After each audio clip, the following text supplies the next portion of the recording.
ఏ రాహుల్ గాంధీ గారే మనందరం రాహుల్ గాంధీ గారి నాయకత్వంలో పనిచేస్తున్నాం.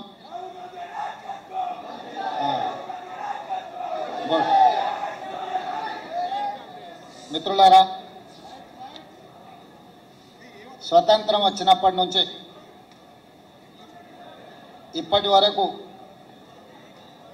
ఈ దేశంలో నానుతున్న అత్యంత ప్రధానమైన రెండు సమస్యలకు శ్రీమతి సోనియా గాంధీ గారి నేతృత్వంలో, శ్రీ మల్లికార్జున్ ఖర్గే గారి నాయకత్వంలో, శ్రీ రాహుల్ గాంధీ గారి స్ఫూర్తితో తెలంగాణ రాష్ట్ర ప్రభుత్వం సాహసోపేతమైన నిర్ణయాలు తీసుకొని ప్రజల మన్ననలు పొందుతున్న సందర్భంగా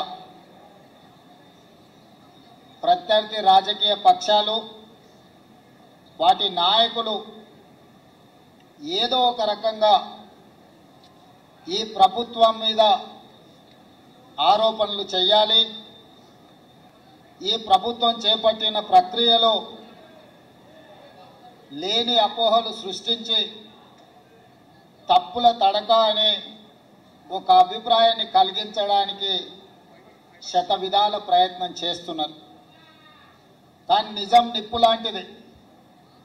ఆ నిజాన్ని వాళ్ళు ఒళ్ళో పెట్టుకున్నా, వాళ్ళు జేబులో పెట్టుకున్నా వాళ్ళకే కాలుతుంది తప్ప అది ప్రజలకు నష్టం చేకూర్చదు.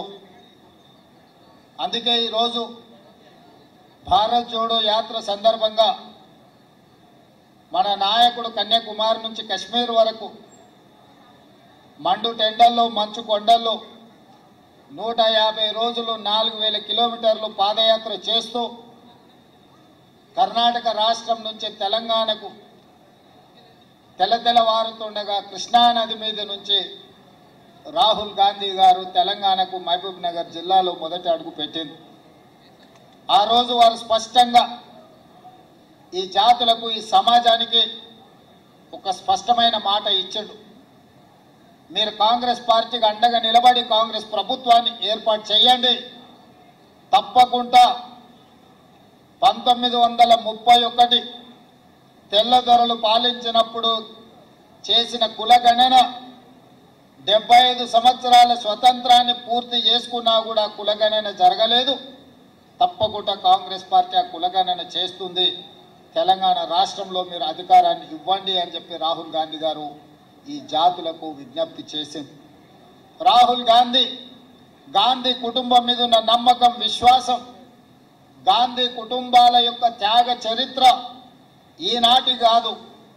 స్వతంత్రం రాకంటే ముందు ప్రజలు స్వతంత్రం కోరుకుంటే ఆనాడు మహాత్మా గాంధీ గారి నేతృత్వంలో శాంతియుతంగా రవి అస్తమించని తెల్ల దొరలని తరిమి ఈ దేశానికి స్వతంత్రం ఇప్పించి ప్రజలకు అండగా నిలబడ్డది ఆనాడు మహాత్మా గాంధీ గారు, గాంధీ కుటుంబం.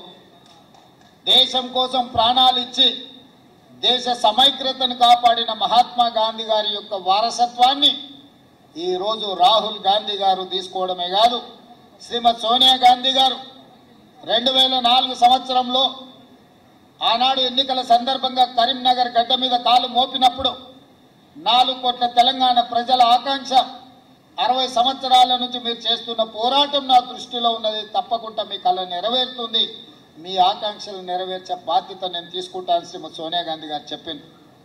ఆ మాటలో భాగంగానే పక్క రాష్ట్రంలో పార్టీ చచ్చిపోయినా, కేంద్రంలో అధికారం కోల్పోయినా, తెలంగాణలో పార్టీ ఒడిదుడుకులను ఎదుర్కొన్న ఇచ్చిన మాట ప్రకారం 2014లో తెలంగాణ రాష్ట్రాన్ని ఇచ్చి శ్రీమతి సోనియా గాంధీ గారి మాట శిలాశాసనం, శిలా పలక మీద సువర్ణ అక్షరాలతో లిఖించదగిన మాట అని చెప్పి సోనియా గాంధీ గారు 2014లో నిరూపించారు. మరి ఆనాడు దేశం కోసం త్యాగం చేసి దేశానికి స్వతంత్రం తెచ్చిన మహాత్మా గాంధీ గారి స్ఫూర్తితో ఈనాడు రాజకీయ ప్రయోజనాలకు అతీతంగా 4 కోట్ల ప్రజల యొక్క ఆకాంక్షల్ని నెరవేర్చాలని తెలంగాణ రాష్ట్రం ఇచ్చిన శ్రీమతి సోనియా గాంధీ గారి స్ఫూర్తితో రాహుల్ గాంధీ గారు ఒక మాట ఇచ్చారు ఈ దేశానికి. ఎక్కడెక్కడైతే కాంగ్రెస్ పార్టీ రాష్ట్రాలలో అధికారంలోకి వస్తుందో ఆయా రాష్ట్రాలలో కులగణన చేసి ముఖ్యంగా బలహీన వర్గాల లెక్క తేల్చి వాళ్లకు ఇవ్వాల్సిన వాటా కోటా ఇచ్చే బాధ్యత కాంగ్రెస్ పార్టీ తీసుకుంటుంది. కేంద్రంలో ప్రభుత్వం ఏర్పాటు చేసి రాజ్యాంగాన్ని సవరించి 50% రిజర్వేషన్ల నిబంధనను తొలగించి బలహీన వర్గాలకు రిజర్వేషన్లు పెంచడమే కాదు, వాళ్ళ జనాభాను లెక్కగట్టి దామాషా ప్రకారం నిధులను కేటాయిస్తామని రాహుల్ గాంధీ గారు మాట ఇచ్చారు.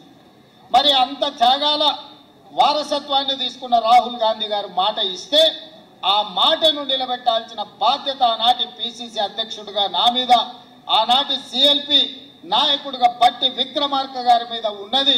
అందుకే మేమిద్దరం ప్రభుత్వం ఏర్పడిన తర్వాత చాలా సందర్భాలలో చర్చించి దీన్ని పారదర్శకంగా ప్రజలకు అందుబాటులోకి తీసుకురావాలని ఆలోచన చేసినాం. శాసనసభలో పెట్టినాం, చర్చలు చేసినాం, మంత్రివర్గ ఆమోదం తీసుకున్నాం, మంత్రివర్గ ఉపసంఘాన్ని వేసినాం.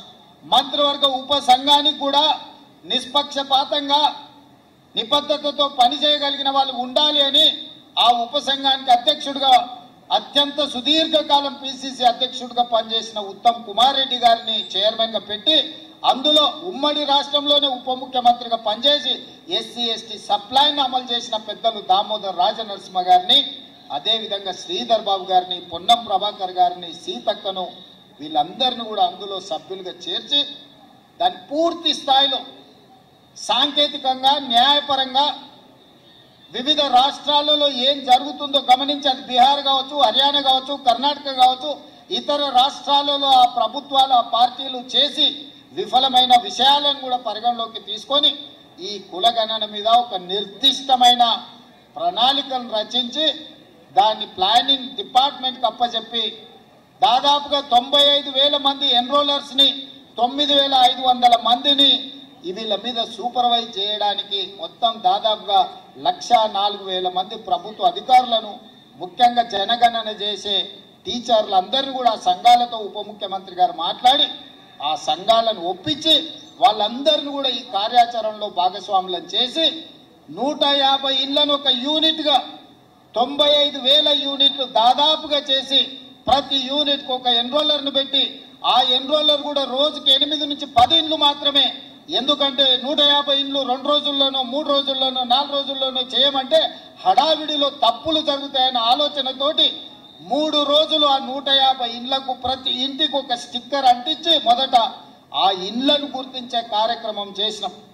ఇండ్లను గుర్తించి ప్రతి 150 ఇండ్లను ఒక యూనిట్గా వాటిని విభజించి దాదాపుగా 95,000 యూనిట్లుగా విభజించి 95,000 మంది ఎన్రోలర్స్ని అపాయింట్ చేసినాం. ఆ ఎన్రోలర్స్ దాదాపుగా 45 రోజులు రోజుకు 8 నుంచి 10 ఇళ్ళే.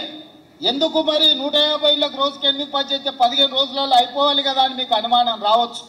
ఒకరోజు మన ఎన్రోలర్ పోతే ఆ ఇంట్లో ఉండకపోవచ్చు, ఆ ఇంటి యజమాని పెళ్లికి పోయి ఉండొచ్చు, ఆ ఇంటి యజమాని ఇంకెక్కడికైనా వెళ్ళి ఉండొచ్చు, లేదా పిల్లలుండి యజమాని లేకపోయి ఉండొచ్చు. అందుకే 1కి 4 సార్లు ప్రతి ఇంటికి తిరిగి ప్రతి ఇంటి వాళ్ళని కలిసి 8 పేజీల రిపోర్టు 57 ప్రశ్నలు అనుబంధ ప్రశ్నలు పెట్టి పేరు, తండ్రి పేరు, పుట్టుమచ్చల కాడి నుంచి మొదలు పెడితే వాళ్లకు గొర్రె బర్రె ఉన్నదా, భూమి ఉన్నదా, సంక్షేమ పథకాలు ఏమైనా వచ్చినాయా, రాజకీయ రిజర్వేషన్లు మీరేమైనా పొందినరా, మీ కుటుంబంలో చదువుకున్న వాళ్ళు ఎవరు, చదువుకున్న వాళ్ళు ఎవరితో సహా సంపూర్ణమైన సమాచారాన్ని సేకరించి మనమే రాసుకుంటే అందులో లోపాలు ఉన్నాయి, రాసుకున్నాయన ఏం రాసుకున్నాడో నాకు తెలియదని ఇట్లాంటి తిర్రోళ్ళు ఎవరన్నా కేటీఆర్ లాంటి వాళ్ళు మాట్లాడతారని రాసుకున్న దాని మీద సంతకం పెట్టించి ఆ సంతకంతో పాటు పక్కన ఆ ఎన్రోల్ చేసిన ఎన్రోలర్తో సంతకాలు పెట్టించి ఆ పక్కన సూపర్వైజ్ చేసిన సూపర్వైజింగ్ అథారిటీతో కూడా 3 సంతకాలు తీసుకొని ఆ పక్కడబందీగా మాన్యువల్ డాక్యుమెంట్స్ తయారు చేసి మళ్ళీ 36,000 మందిని కంప్యూటర్ ఆపరేటర్లుగా పెట్టి డేటా ఎంట్రీ ఆపరేటర్స్ పెట్టి ఎవరైతే ఇల్లు తిరిగి సమాచారాన్ని సేకరించిందో వాళ్ళే కంప్యూటర్ ఆపరేటర్ దగ్గర కూర్చొని వాళ్ళే చెప్పి కంప్యూటర్లో ఎంట్రీ చేయించాలి. ఎందుకంటే ఇంగ్లీష్లో రాసుకున్నోనికి ఈజీగా అర్థమైంది, పక్కోడు చదివితే తా తీ కావచ్చు, తీ తా కావచ్చు, కా కీ కావచ్చు, కీ కా కావచ్చు, కన్ఫ్యూజన్లు అని ఉండొద్దు అని ఎవరైతే ఇల్లు తిరిగి సమాచారాన్ని సేకరించిందో వాళ్ళే డేటా ఎంట్రీ ఆపరేటర్ పక్కన కూర్చొని ఆ 150 కుటుంబాలకు సంబంధించిన సమాచారాన్ని కంప్యూటరైజ్ చేపించి కంప్యూటర్లో కూడా మొత్తం డేటా సేకరించి ఎనాలిసిస్ చేసి ఈరోజు ఇంతకుముందు పెద్దలు బట్టి విక్రమార్క గారు చూపించిన విధంగా బలహీన వర్గాల లెక్క 5 కేటగిరీలు ABCDE. ఇవాళ కొంతమంది అంటారు మైనారిటీల లెక్క ఎట్లా తీసిరని. మైనారిటీల లెక్క తీయక తప్పదు, ఎందుకంటే BCE గ్రూప్ కింద వాళ్ళకు కూడా 4% రిజర్వేషన్ ఉన్నది. ఇది చట్టపరంగా సుప్రీంకోర్టు ఇచ్చిన రిజర్వేషన్. ఆనాటి యూపీఏ ప్రభుత్వం మన్మోహన్ సింగ్, సోనియా గాంధీ గారు, రాజశేఖర రెడ్డి గారు ఇచ్చిన రిజర్వేషన్. మరి ఈ 5 కేటగిరీలకు A category, B category, C category, D category, E category, ఈ అన్ని కేటగిరీలను విడివిడిగా ఎంతమంది ఉన్నారని లెక్క తేలిస్తే బలహీన వర్గాల లెక్క 56.33% లెక్క తేలింది. మా దళిత సోదరులది 10.45% తేలింది. మా గిరిజన సోదరులది 10.08% తేలింది దాదాపుగా. అదేవిధంగా ఆనాడు 12 గంటలల్లా ఒక్క రోజు చంద్రశేఖరరావు కాకి లెక్కలు చెట్ల మీద ఇస్తరాకులు కుట్టినట్టు లెక్కలు కట్టి ఇదే పెద్ద బైబిల్, ఇదే ఖురాను, ఇదే భగవద్గీత, ఈ లెక్కనే కరెక్ట్ అని కాకి లెక్కలు చూపించాను. నేను ఆ కాకి లెక్కలకు ఒక్కటే చెప్పదలుచుకున్నా. మా దామాని ఇక్కడనే ఉన్నాడు. SC ఉపకులాలు 59 మంది. ఇన్నేళ్ల నుంచి ఆ లెక్క కరెక్ట్గా ఉంది. కానీ కాకి లెక్కల కేసీఆర్ చేసిన సమగ్ర కుటుంబ సర్వేలో SC ఉపకులాలు 82 కులాలు అని తేల్చండి. ప్రభుత్వం దగ్గర అధికారికంగా డేటా ఉంది, డాక్యుమెంట్ ఉంది. మా దామన్న కాగితం తీసుకొని చూపించాలి. 59 కులాలు అని మిగిలిన SC ఉపకులాలు ఎక్కడి నుంచి వచ్చినాయో చంద్రశేఖరరావు చెప్పాలి. ఇక ఆయన సక్కనైన లెక్క కడితే గిట్ల తేలింది. చదువుకోకముందు ఎవడో కాకరకాయ అన్నాడంట, చదువుకున్నాక కీకరకాయ అన్నాడంట. లెక్క కట్టనప్పుడు లెక్కలేదైనప్పుడు మా దళిత సోదరుల 59 కులాలు ఉపకులాలు ఉంటే చంద్రశేఖరరావు లెక్కలు కడితే 82 అయినాయి. ఈ సొక్కమైన లెక్క తీసుకొచ్చి నా లెక్కనే ఇది కరెక్టు, నేను సత్యహరిచంద్రుని, ఆయన పోతా ఆయన వారసుడిగా నేను పుట్టినా, నా లెక్కకు ఈరోజు బట్టి విక్రమార్క, రేవంత్ రెడ్డి, ఉత్తమ్ కుమార్ రెడ్డి చేసిన లెక్కకు పొత్తన లేదు, ఇది తీసి పక్కన పడేయండి అంటుండు. నిజంగానే చంద్రశేఖరరావు దీన్ని అనాలి అంటే ఎప్పుడు ఆయనకు నైతిక హక్కు వస్తుంది అంటే ఆయన సమగ్ర కుటుంబ సర్వేతో పాటు ఈనాడు ప్రభుత్వం చేసిన కులగణంలో ఆయన కొడుకు, ఆయన అల్లుడు అందులో లెక్కలు రాపిస్తే ఆయన లెక్క గురించి మాట్లాడడానికి అధికారం ఉంది. అసలు తెలంగాణ సమాజంలో జీవించే హక్కే చంద్రశేఖరరావుకు లేదు. ఈ సమాజంలో ఉన్న ప్రజల అందరి లెక్క కట్టి అధికారికంగా ప్రభుత్వం చేసిన లెక్క ఇది. ఇది ప్రైవేట్గా రేవంత్ రెడ్డి, బట్టి విక్రమార్కను, ఉత్తమ్ కుమార్ రెడ్డి గారు వ్యక్తులుగా చేసిన లెక్క కాదు. ఇది ప్రభుత్వం లెక్క, అధికారిక లెక్క. ఈరోజు లెక్క పక్కాగా ఉండాలని ఇల్లు తిరిగి ప్రతి 150 కుటుంబాలకు ఒక ఎన్రోలర్ను పెట్టి రోజుకి 8 నుంచి 10 కుటుంబాల లెక్కనే తేల్చి ఈరోజు స్పష్టంగా 3,54,00,000 పైచిలకు ఈరోజు లెక్క తేల్చినాం. వీళ్ళందరూ వాళ్ళ సమాచారాన్ని ఇచ్చిన వాళ్ళు, వాళ్ళందరూ జనజీవన స్రవంతిలో ఉన్నోళ్ళు. ఇప్పుడు 16 లక్షల పైగా జనాభా జనజీవన స్రవంతిలో లేరు. అందులో ముందు వరుసలో చంద్రశేఖరరావు, ఆ తర్వాత తారక రామారావు, ఆ తర్వాత హరీష్ రావు, ఆ తర్వాత పోచంపల్లి, నిన్న మొన్న గ్యాంబ్లింగ్ చేసిన పోచంపల్లి శ్రీనివాసరెడ్డి, గ్యాంబ్లర్స్ అందరూ అందులోనే ఉన్నారు. ఈ గ్యాంబ్లర్స్కి ఇష్టం లేదు, ఎందుకంటే వాళ్ళ లెక్క తెలుస్తుంది. వాళ్ళ లెక్క తెలిస్తే పోయిన మంత్రివర్గంలో 4 ఆయనతోనే ఎట్లున్నారని మీరంతా మా బలైన వర్గాల సోదరులు అడుగుతారు, కడుగుతారు, వంగబెట్టి దంచుతారని లెక్క తెలియదని కుట్ర చేస్తాడు. ఇక మా దాంట్లో మా అమాయక సోదరులు 75 ఏళ్ల తర్వాత ఒక లెక్క పక్కాగా మనం చేస్తే దాన్ని అర్థం చేసుకోకుండా ఈ లెక్క తప్పు అని అంటారు. ఈ లెక్క తప్పు అంటే మళ్ళీ మొదటికి వస్తుంది. అంటే ఇక మీ జీవితంలో ఈ లెక్క రావద్దని చంద్రశేఖరరావు ఏదైతే కుట్ర చేస్తుండో మీరు కూడా తెలియకుండానే ఆ కుట్రకు సహకరిస్తారు. నేను ఇవాళ వేదిక మీద నుంచి ఛాలెంజ్ చేస్తున్నా, ఎవరైతే 8 పేజీల లెక్కలో వివరాలు ఇచ్చి సంతకాలు పెట్టారో ఏ దాంట్లో కూడా ఒక్క తప్పు లేదు. ప్రతి కాలం వాళ్ళు రాసిచ్చిందే మా వాళ్ళు రాసుకున్నారు, వాళ్ళు సంతకం పెట్టింది ప్రభుత్వం దగ్గర ఉంది. మేము రాసుకోలే ఈ లెక్కలు, వాళ్ళు రాసి సంతకం పెట్టిన లెక్కనే మేము సేకరించినాం. 3,54,00,000 పైచిలకు ఏదైతే లెక్క ఉందో వాళ్ళు ఇచ్చిన సమాచారం 96.9% లెక్కలు ఇచ్చారు. 3.1% లెక్కలు ఇవ్వలేదు. లెక్కలు ఇవ్వలను కొంతమంది విధిలోకి ఇవ్వకపోవచ్చు, కొంతమంది ఆ సమయానికి లేకపోవచ్చు, కానీ చంద్రశేఖరరావు లాంటి వాళ్ళు తెలిసి బలిసి కావాలని ఈ లెక్కలకు రాలేదు. వస్తే సంచి బియ్యం వండితే వాళ్ళు తినంగా మిగులుతుంది, మొత్తం వాళ్ళ జాతి తిన్నా కూడా మిగతా వాళ్ళకి మిగులుతుంది, లెక్క తెలుస్తుంది. పోయిన మంత్రివర్గంలో చంద్రశేఖరరావు, దయాకర్ రావు, హరీష్ రావు, తారక రామారావు, వినోద్ రావు, ఆ రావు ఈ రావు ఇన్ని పదవులు ఎట్లా అనుభవించిందని బీసీలు లెక్కలు అడుగుతారని, ఆ లెక్క తేల్తుందని ఈ లెక్కను తేల్చకుండా గందరగోళంలో చేసి గంగల కలపాలని కుట్ర చేస్తుడు. ఇందులో ఏమీ లేదు.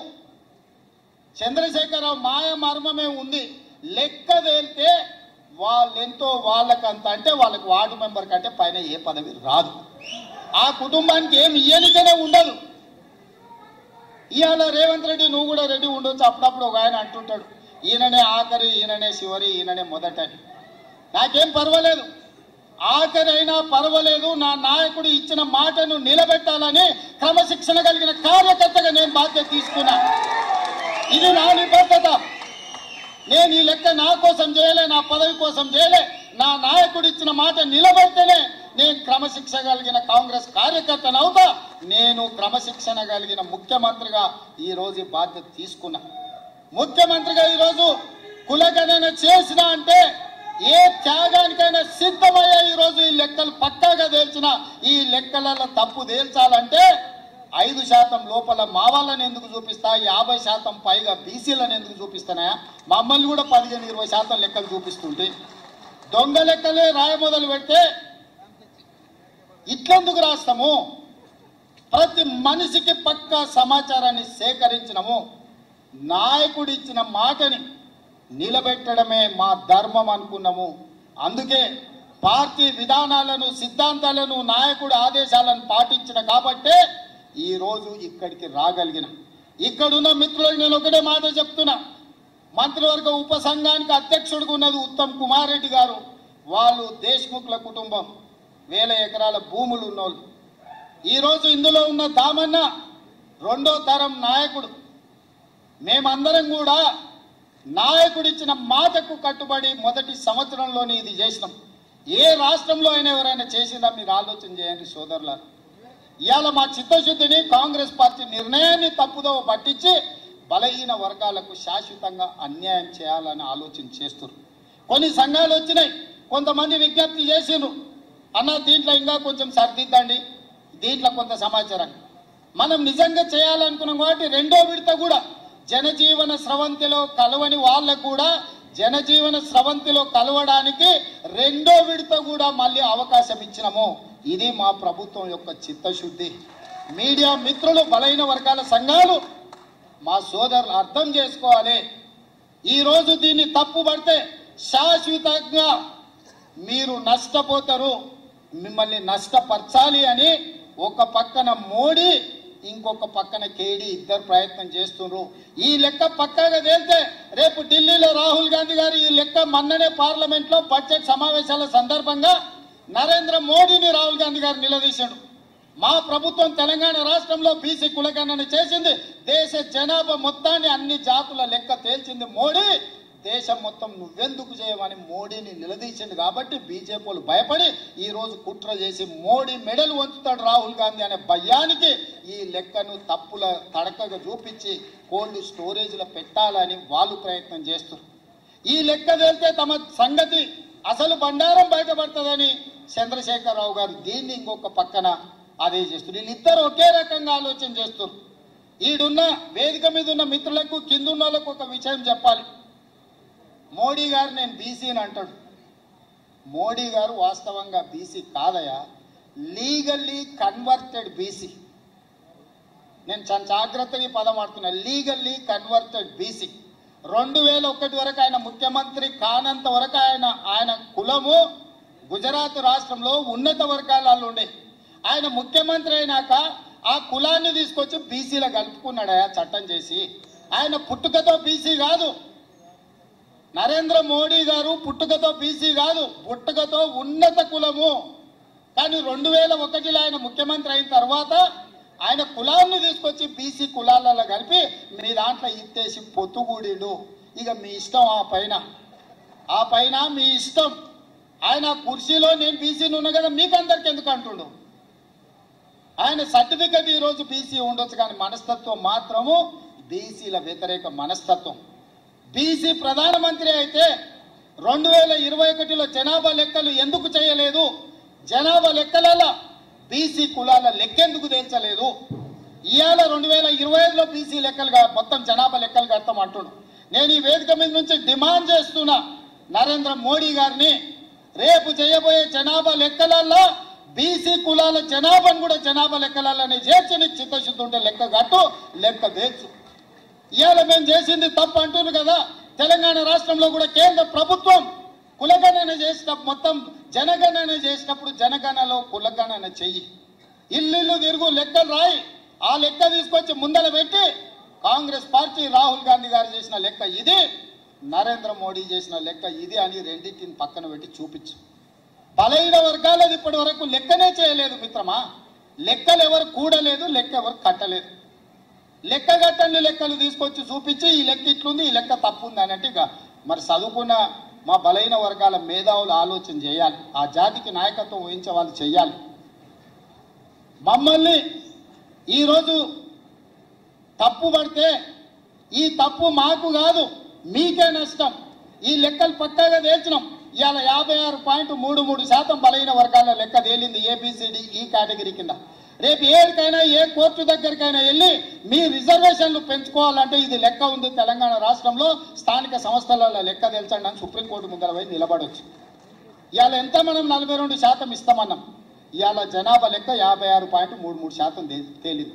పక్కా లెక్క తీసుకెళ్లి సుప్రీంకోర్టు ముందర పెడితే కోర్టు కూడా ఈరోజు అభ్యంతరం పెట్టడానికి లేదు. ఇవాళ చట్టాన్ని సవరించాల్సిన ఒత్తిడి కేంద్ర ప్రభుత్వం మీద ఉంటుంది. అదేవిధంగా వర్గీకరణ గురించి మా పెద్దలు దామానే చెప్తాడు. చాలా ఏళ్ళ నుంచి పిల్లలు ప్రాణాలు పోయినాయి, చాలా ఏళ్ళ నుంచి వాళ్ళు జీవితంలో ఇది తప్ప ఇంకో ఆశయం లేకుండా వేలాది లక్షలాది మంది పిల్లలు కొట్లాడి దానికి శాశ్వత పరిష్కారం చూపించాలని దానికి కూడా ఉత్తమ్ కుమార్ రెడ్డి గారి నేతృత్వంలోనే మాదిగ ఉపకులాల ఎస్సీ కేటగరైజేషన్ విషయంలో కూడా నిర్ణయం తీసుకోవాలనుకున్నాడు. పెద్దలు మోత్పల్లి నరసింహులు గారు ఉన్నారు. నాకు తెలిసి పెళ్లి కాకముందే ఆయన యూనివర్సిటీ నుంచి ఎమ్మెల్యే అయ్యాడు. నాకు తెలిసి ఆ రోజు నుంచి ఈ రోజు వరకు ఈ సమస్యను ఏదో పరిష్కారం చూపించాలని చాలా ఏళ్ళ నుంచి చేస్తుంది. ఇవాళ శాశ్వతంగా పరిష్కారం చూపించినాం. మొత్తం 15% ఎస్సీ రిజర్వేషన్లో 9.75% మాదిగ ఉపకులాలకు వస్తే 5.25% మాల ఉపకులాలకు వచ్చింది. ఇక దీన్ని కూడా ఎవరో ఒకరు తప్పు పట్టాలి, దీన్ని ఏదో ఒక రకంగా తప్పుదో పట్టించాలని కొంతమంది మిత్రులు చేస్తున్నారు. ఇట్లాంటి దీంట్లల్లా పడకండి. ఎందుకంటే ఏ రాష్ట్రం, ఏ ముఖ్యమంత్రి, ఏ పార్టీ చేయని సాహసోపేతమైన కార్యక్రమాన్ని మన ప్రభుత్వం చేసింది. నా మంత్రివర్గ సహచరులు, నా శాసనసభ్యులు అండగా నిలబడి మంత్రివర్గంలో ఆమోదించి శాసనసభలో దాన్ని తీర్మానం చేసి రేపు చట్టాన్ని చేయబోతున్నాము. ఇంత గొప్ప లక్ష్యం ముందు చిన్న ఆరోపణలు చేస్తే వాటి వైపు చూడకండి. ఇంత గొప్ప నిర్ణయం ఈ దేశంలోనే జరగలేదు. తెలంగాణకు తెలంగాణ రాష్ట్రం ఎంత ముఖ్యమో ఇవాళ ఈ దేశంలో ఈ రెండు సమస్యల పరిష్కారం కూడా అంతే ముఖ్యం. అంత శాశ్వతమైన సమస్యను, శాశ్వతమైన పరిష్కారాన్ని ఈరోజు మనం చూసుకున్నాం. అందుకే మిత్రులారా, ఎవరు మాట్లాడినా ఛాలెంజ్ చేయండి. ఏ లెక్క తప్పుందో, ఏ వార్డులో తప్పుందో, ఏ ఇంట్లో తప్పుందో లెక్క చెప్పమని చెప్పు. ఇవాళ రానోళ్ళు బయట ఉన్నారు, వాళ్ళు ఇందులోకి వస్తే వాళ్ళు బీసీలు కావచ్చు, వాళ్ళు ఎస్సీలు కావచ్చు, మైనారిటీలు కావచ్చు, ఎవరైనా లెక్క ఆటోమేటిక్గా పెరుగుతుంది. లెక్క కట్టిన వాళ్ళు 3.1% బయట ఉన్నారు. లెక్క కట్టిన వాళ్ళు 96.9% లెక్కలలో. లెక్కలకు వచ్చిన వాళ్ళు దాంట్లోనే శాతం ఇచ్చినాం. లెక్కకు రానోళ్ళు ఇందులోకి వస్తే ఆటోమేటిక్గా బీసీలు పెరగడానికి అవకాశం ఉంటుంది, ఎస్సీలు పెరగడానికి అవకాశం ఉంటుంది, మైనారిటీలు పెరగడానికి అవకాశం ఉంటుంది. దీన్ని మళ్ళా రెండో విడత ఏదైతే అవకాశం ఇచ్చినామో ఈ అవకాశాన్ని సద్వినియోగం చేసుకోండి. జనజీవన స్రవంతిలో కలవండి అని చెప్పండి. మా బలహీన వర్గాల సోదరులకు, సంఘాలకు నేను విజ్ఞప్తి చేస్తున్నా. చంద్రశేఖరరావు ఇంటి ముందల, హరీష్ రావు ఇంటి ముందల, తారక రామారావు ఇంటి ముందల మేలుకొలుపు డప్పు కొట్టండి. మేలుకొలుపు డప్పు కొట్టండి. వాళ్ళు లెక్కలకు రాకుండా ఉన్నంత కాలం ఈ లెక్క తప్పని చెప్తారు. వాళ్ళని లైన్లో నించోబెట్టి లెక్కలకు తీసుకురండి, లెక్క కట్టండి. అప్పుడు లెక్క పూర్తిగా తేలుతుంది. లేకపోతే సామాజిక బహిష్కరణ అనే శిక్ష విధించండి వాళ్ళకు. ఇవాళ ఈ బలహీన వర్గాల ఈ జనాభా లెక్కలలో కేసీఆర్ కుటుంబం నమోదు చేయించుకోకపోతే సామాజిక బహిష్కరణనే వాళ్ళకు శిక్ష. ఆ సామాజిక బహిష్కరణ చేయడానికి మీరు అందరు సిద్ధమా? సిద్ధమన్నోళ్ళు గట్టిగా చెప్పండి, సపోర్ట్ కొట్టి చెప్పండి. ఈ ఈ ఈ ఈ కులగణ సర్వేలో పాల్గొనకపోతే, వివరాలు అందించకపోతే తెలంగాణ సమాజం నుంచి చంద్రశేఖరరావును, తారక రామారావును, హరీష్ రావును సామాజిక బహిష్కరణ చెయ్యాలని ఈ సమావేశంలో నేను తీర్మానం ప్రవేశపెడుతున్నా. మీరు పెద్ద ఎత్తున సపోర్ట్ కొట్టి ఆమోదించండి. మీడియా మిత్రులకు, ముఖ్యంగా టీ న్యూస్ వాళ్లకు, గుమస్తా తెలంగాణకి ఇదంతా రికార్డ్ చేసుకొని పోయి చంద్రశేఖరరావుకు చూపించాల్సిందని కోరుకుంటూ సెలవు తీసుకుంటున్నా. ధన్యవాదాలు మిత్రులారా.